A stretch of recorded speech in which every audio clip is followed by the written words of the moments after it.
God is the super glue that can bring a couple together and can keep a couple together for a lifetime. Now, how many of you would admit that are married, most of you are, how many of you admit that you've had some problems since you've been married?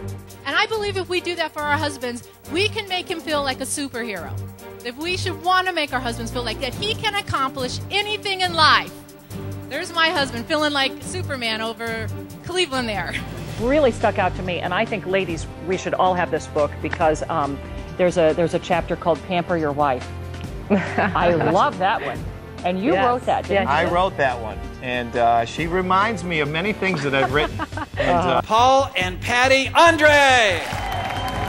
And many times we as men like to blame our wives for things around the house, but the reality is this, that God calls us as men to be the spiritual leaders in our home. Where's often the mistake point? okay, the mistake many times is right in the beginning. Many times people get married too quick. It's the nuts and bolts of living together. There are bound to be issues. There's many issues, and we talk about fighting fair. We talk about sex.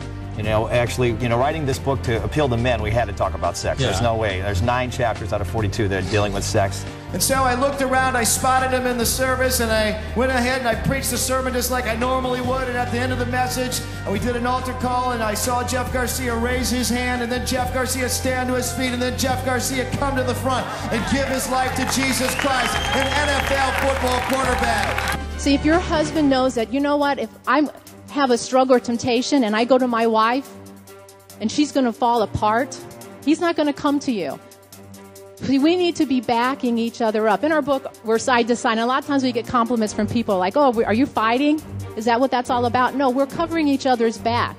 How many of you know that Jesus Christ can save a Playboy Playmate of the Year, an NFL quarterback? He can save any soul. There's nothing too big for God. Just like I believe that God can save any soul, I also believe that he can save any marriage. About 9 years ago.